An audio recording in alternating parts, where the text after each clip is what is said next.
Basically, the proposal is that we will digitize or tokenize everything that the United States owns. So all of the federal land, all of the trees, the streams, the rocks, the pine needles, you name it.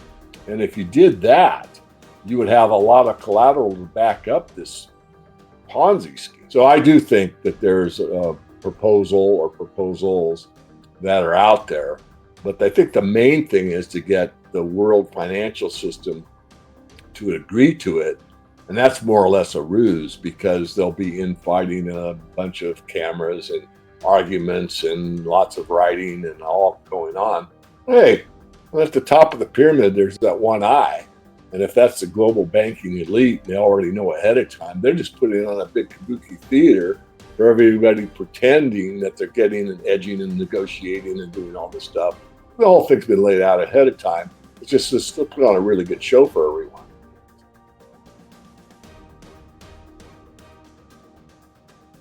You're watching Capital Cause, and my name is Danny. It is April 24th, 2025, and today's guest is David Morgan from the Morgan Report. David, thank you so much for coming on, my friend.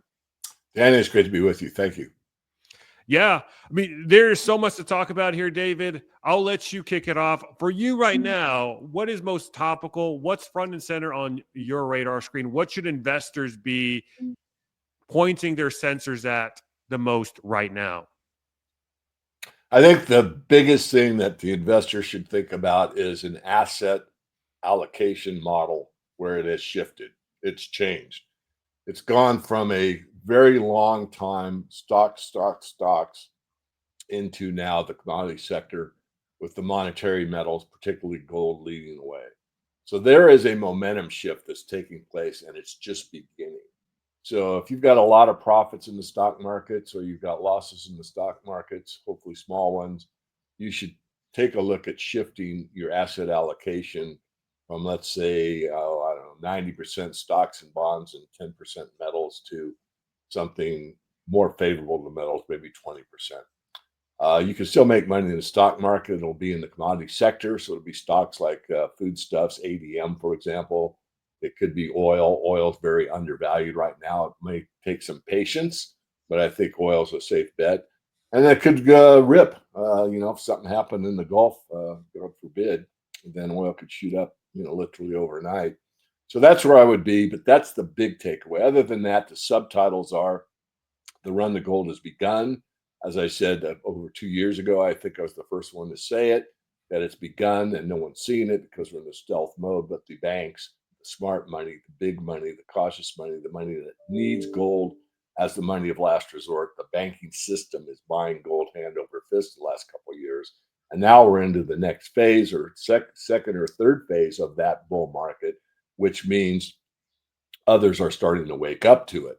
Now, most of the move in gold is by institutional investors. It's not by the public. The retail investors still sitting it out so far, not believing the price movement or not so sure this isn't the top or whatever.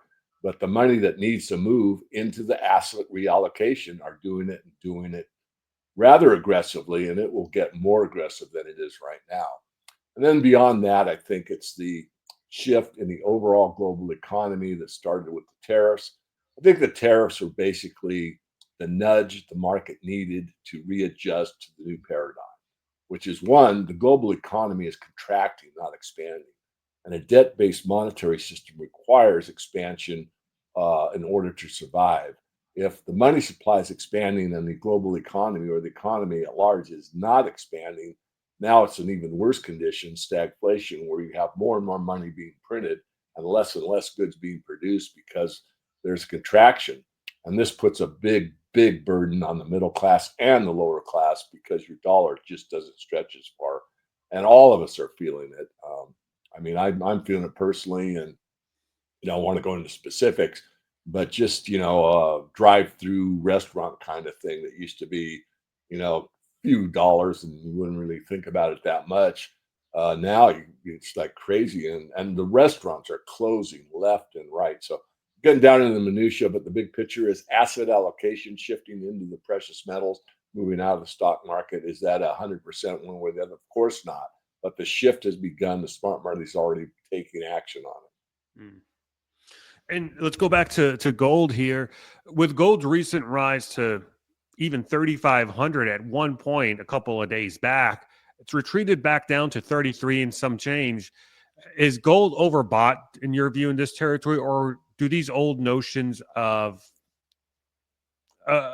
previous gold patterns not hold anymore because we are in a very exceptional time, meaning that, as you mentioned, these governments and central banks and institutions are buying gold not because of technical analysis pattern, not because of any of that stuff. It's because the dollar the dollar is in a very strange place. I don't want to say that the dollar is losing its credibility, but it does appear that way, slowly.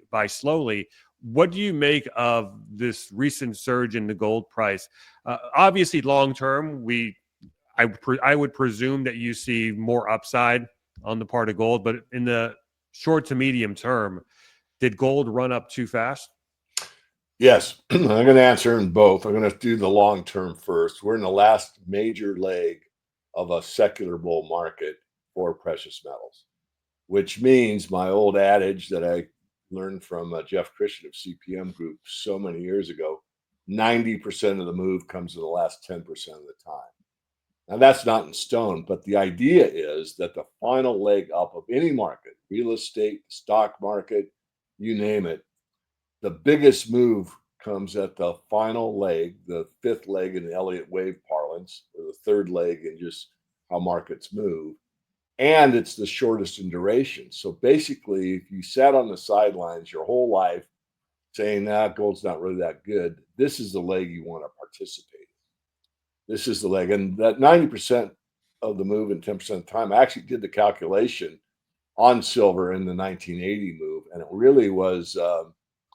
was like 88% of the move was in 7.8% of the time.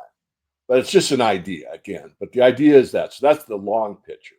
The short pictures, it's overbought. It needs a correction. It needs to breathe. It's gone parabolic. It needs to come in what we call in the commodities back and fill. And a bull market, and this is what we talked about before we turned on recording, bull market will shake out a lot of people on the way up, even though that 90% of the move and 10% of the time, I'm just going to buy, I believe, David, you'll buy in at 3,500 and then it'll get down to 3,000 during the day, 3 weeks from now. Like, oh man, I've lost $500 and I'm leveraged to hell. And my wife's going to kill me, and you get out. And then you're scared to get back in because 3 weeks later it's back to 3,300. So this is the kind of moves that any market can make, but gold especially because it's so emotionally driven. And so it will shake out people all the way up. And that's what you want to be careful of. So you want to plan an attack. And the best way to plan it is to be disciplined and just do dollar cost averaging. I wouldn't recommend leverage for anyone. The best way to get leverage is through the mining sector. If you want leverage in gold, you want to buy gold at 2,500 the ounce. Look for some of the top tier cash rich unhedged mining companies that we feature in my report and others. I'm not the only one that does this kind of work, because these stocks are pricing gold at 2,500, even though we just saw it at 3,500. So if you want to get an edge on those, the best place to invest, and I've always advocated precious metals, physical metal first. I'm not taking that away, but if you're already there and you want to, get back in the market or average down, the best way to do it is through the best mining companies. So I think I covered it both. I'm waiting for a breather. The old adage, Danny, which you've probably heard from others, is sell in May and come back after Labor Day. I think that will apply this year. You're looking for great deals on gold and silver, coins and bars from a company that you can trust, then you've got to check out the good folks over at Pimbex. This year, I've really gotten to know these guys, and all I can say is you're not going to deal with a better group of people. They're a family-owned gold and silver online bullion company offering the essentials and more at industry-leading prices while always providing first-class top-tier service. That's PIMBEX.com. And if you're looking to convert some or all of your retirement account into real gold and silver, give Pimbex a call. They'll help explain the process and get you started on the right path. Your support at Pimbex also helps support the channel. So reach out to Pimbex today. You won't be disappointed. And make sure to tell them Danny sent you. Interesting. And what of silver? I saw you post this tweet thread, this X thread, let's say. And I mean, you had I'm going to go ahead and read out some of it here, and I want to get your comments. You said silver is the Achilles heel of the financial system, not just a precious metal. It is the one thing Wall Street cannot fully control, and the one thing modern world can't live without. Here's the reason why. Gold is monetary, silver is both monetary and industrial. It's in EV, solar panels, semiconductors, 5G, AI, and missile systems. The world can limp along without gold. Without silver, tech collapses. We consume silver, it gets used up, but the price is set by paper contracts and derivatives. The illusion, there's plenty. The reality, global stockpiles are vanishing. Mines can't keep up. So when confidence in fiat cracks or the supply crunch hits, silver will reprice violently. So you're not just buying a commodity, you're front running a system built on paper lies and digital illusions. Silver isn't just an investment, isn't just an investment, it is a lifeline. So go ahead and unpack that for us. My general take of it is silver is both, it's kind of a hybrid. It's a precious metal as well as an industrial metal, but the industrial metal component of it is the lifeblood of the modern day civilization. Exactly. So I did a video, probably at least a decade old, called Silver is the Achilles heel of the entire financial system. It's worth looking up. You can go to my blog and probably find it in the search engine, but you probably find it easier just by typing in Silver is the Achilles heel of the financial system, David Morgan, or YouTube, and it'll come up. And the idea is what I outlined there. I mean, silver's use in industry has gone from 35% of the market 25 years ago, probably close to 70% of the market now. And in that time frame, the mining of silver has gone from 550 million ounces per year to 850 million ounces per year. So during the time we've increased over 25 years, 300 million ounces of silver coming topside every year.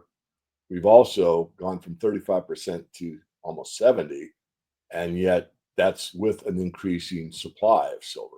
It's leveled off, by the way. In fact, it's been off a few percent the last few years. And we've been in a deficit, depending whose study you choose to read, 4 or 5 years consecutively, and we'll continue in that way for quite some time. So the idea is that silver does serve a monetary purpose. So again, if you're late to the gold market or 3,500 sounds expensive to you and you haven't participated in this market, then you might consider silver, especially the gold silver ratio of about 100 to 1.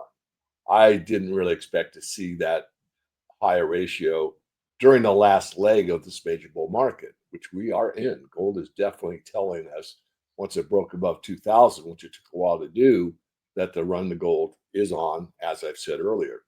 So silver is a way to catch up, but you're going to have some patience. Silver usually doesn't really start its biggest move until the stock market has bottomed. Well, the stock market now is basically rolling over, but it certainly hasn't seen its bottom as far as I'm concerned, from both a fundamental and a technical basis. Your smart money, like Warren Buffett, has moved a lot of cash to the sidelines. As a side note, Danny, this is rather humorous to me, but Warren Buffett's cash position currently would buy up the entire silver market, recycling and mining for the next decade. That's how much cash he's sitting on. Think about that. That's just one. It's a big fund. It's a big stock. What's it at now? 30, is it like what, 300 billion? Yeah. And the silver market's roughly 30 billion. So 300 is 10 times. So he could own the silver market for the next 10 years, in theory, of course. Mm-hmm. But that's just the kind of cash that just one, it's a big entity. I'm not saying it's, a penny stock. It's not. But you get my point, that's just how much cash. Let's look at it a different way. How much cash is sitting on the sidelines? It's about 6 trillion. So if you take 1% of that, you're looking at 60 billion. And 60 billion is two years of the silver market. And if you believe what I'm telling you, that the stocks are coming down and commodities are going up, don't you think in that transition that 1% of that money will find itself in the silver market? And if 1% of that money is 60 billion, and that's 2 years worth of silver production, where do you think the price of silver is going to go? Where does it go? I mean, not an exact number, but just general idea. Well, general idea is, I think the post I put up, I think it was a Keith Newmeyer interview, that I think it's 5 reasons why silver will hit $100. I mean, I wrote that silver hit $100 in this bull market in 2003. So my neck has been out there for a long time. And I do think we could see that. We could see 200. It's very difficult to see a paper price based on a fiat system, because it can go to infinity, it can go to Zimbabwe. I really doubt the U.S. will do that. I really think what you said earlier about, the dollar's weakness or concerns, they're starting to gather into, a huge storm ahead. And the bankers know it. And that's why we keep hearing so much about central bank digital currencies, like the Great Reset. It all revolves around the financial system. And what are we going to do before no one trusts the dollar? Because they don't want the dollar to be mistrusted like, the Weimar Republic or Argentina's peso or the lira or all these currencies that have failed. I don't think the dollar will ever fail in that way.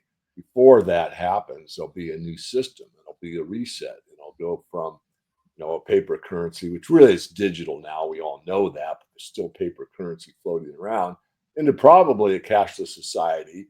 And it may not be a CBDC in the United States. It may be some money center banks like JP Morgan. Maybe Amazon will issue it. But whoever issues a private, I'll call it CBDC, or a bank digital currency, I'll leave the C off, central bank, private bank digital currency, would probably be interchangeable. So example would be if JP Morgan issued one, and what's another big bank, Bank of America, for example, you could probably you could do any transaction between the two easily, in other words. But it might just be one. It's hard to say where it's going exactly, but the push is definitely in that direction. And that's been reiterated time and time again, primarily from my study. I could be wrong here, but I looked this up very hard, as you know. Mark Carney. I mean, he basically outlined the new financial system at Davos, at the UN, and at Jackson, Wyoming, with the Fed. And this was years ago. So it's not like they're just thinking about it now. They've been cooking this up for quite some time. It's just, how does it get implemented?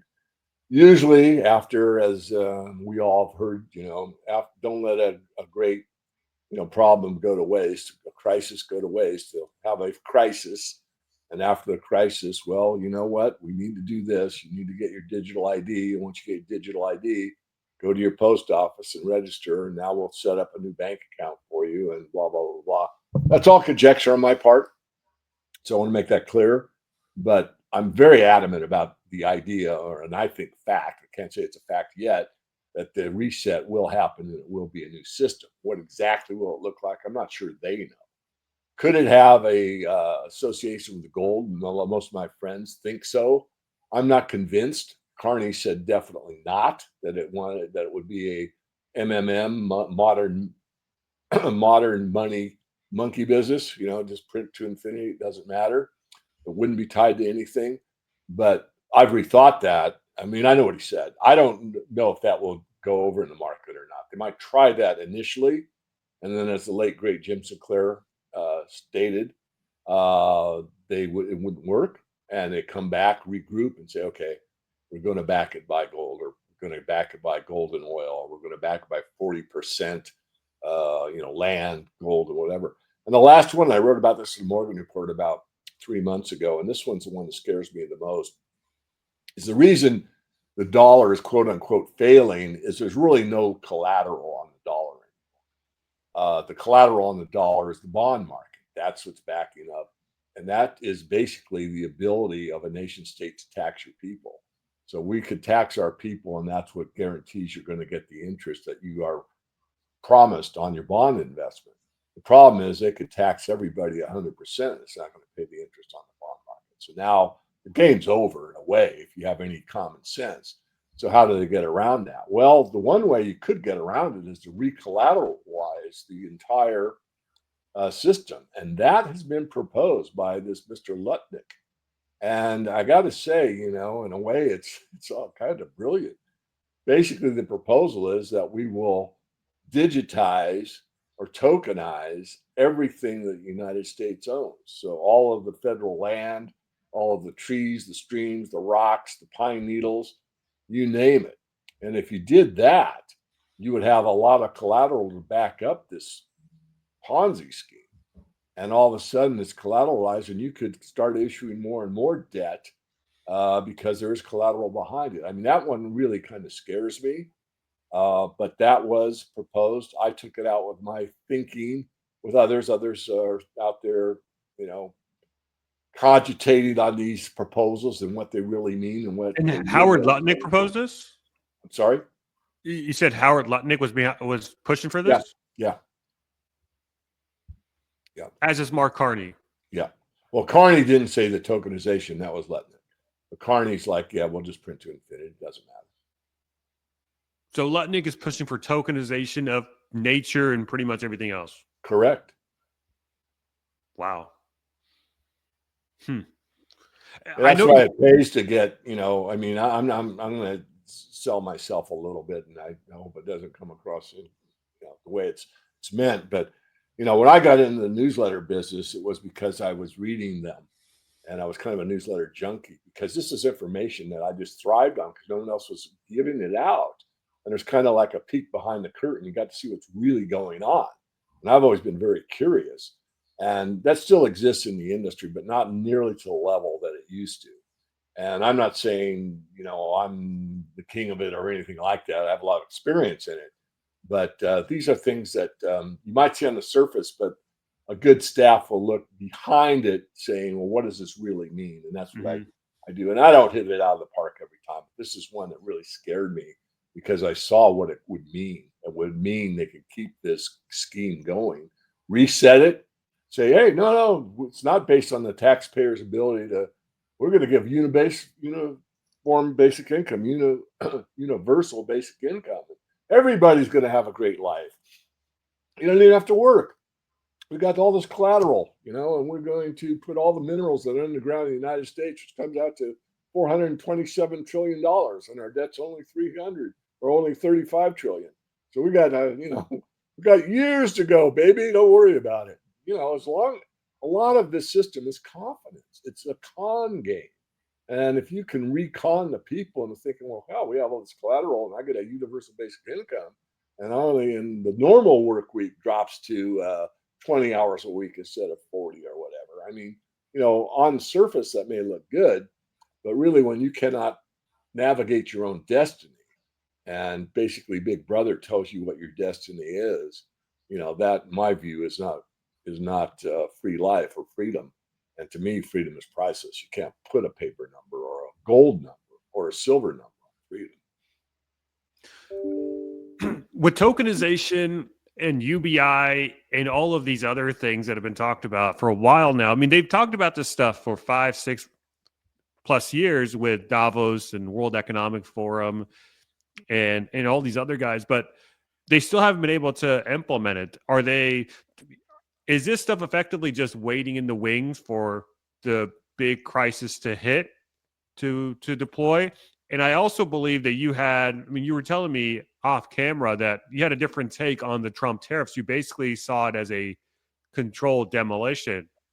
Are these 2 points kind of connected? Is Trump kind of trying to bring us to a place where we will have no choice but to accept tokenization and UBI and all that other stuff? Yeah, I do think so. That's my thought. Now, whether it comes exactly as I've outlined, I doubt it. It will be somewhat different than what I outlined, but those are the basic ideas. And I think what will happen with the tariff thing is that there'll be so much arguments that, China favored this country and the U.S. favored that country, and we really can't reach an agreement. There'll be a Bretton Woods too. Now, that could happen just as a result of, let's say, a logjam with the tariff situation where countries just can't agree. I'm getting more favored than they are. They're getting more favorable treatment than I am, and that's type of thing. So there'll be, again, Bretton Woods too. There'll be a meeting of the minds. It'll be held in whatever country. The major countries, the G20 will sit down, or the BRICS will sit down with the Western nations, and they'll pound out the new system. Or that could happen after a crisis, or it could happen without a crisis. But I do believe a crisis will be the prime motivator. And look at what happened with the Patriot Act. I mean, the situation happened in New York, and then immediately you have documents that weigh about 40 pounds Hmm. that instantly come across the board. How does that happen? Well, come on, use some common sense. It was planned ahead of time that when this event or an event took place of this nature, we already have legislation that we must push through, because after all, we have to have security over freedom. So I do think that there's a proposal or proposals that are out there, but I think the main thing is to get the world financial system to agree to it. And that's more or less a ruse, because there'll be infighting and a bunch of cameras and arguments and lots of writing and all going on. Hey, well, at the top of the pyramid, there's that one eye. And if that's the global banking elite, and they already know ahead of time, they're just putting on a big kabuki theater for everybody pretending that they're getting and edging and negotiating and doing all this stuff. The whole thing's been laid out ahead of time. It's just to put on a really good show for everyone, so that we get what we want. So, I know I sound a bit chided, but look, I've been studying this stuff for a long time, and I call them as I see them. Yeah. Well, it's a pleasure having you on here, Dave. Anything else you want to talk about before we wrap up? I think we've covered pretty much the gambit of top news. I would say, just for the general listener, to try as best you can to live within your means. Maybe be a little more conscious of your purchases. Do you can afford a new car, but do I really want the new car? Maybe get one, same model, 2 years older. I'm going to save, 14,000 bucks, and maybe buy some extra food or whatever. I mean, I don't want to be doom and gloomer, and I don't want the fear card. I want the freedom card. But nonetheless, I think it's a good idea to just kind of work more toward a minimalist type of attitude. Love what you have, and not what you, and don't, you know, lust for what you don't.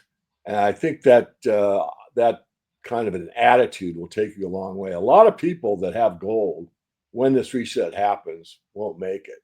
I mean, maybe you shouldn't say a lot, but some, because gold isn't the answer, silver isn't the answer. It's really your attitude, your ability to adjust and correct and control your own system, your own personality, your own household, etc. Because people really that are at the bottom end of the scale, in some ways, actually have an advantage, because they're used to thinking outside the box and getting by and doing these odd, jobs or whatever it takes, whatever Being it scrappy, takes. yeah. Whereas people that are sitting in a paradigm that really never changes, they've always had more than enough, and all of a sudden they find out that there isn't there, may have a harder time adjusting. So I think it's, one of my favorite sayings. I'll end with this, Danny. Chance favors the prepared mind.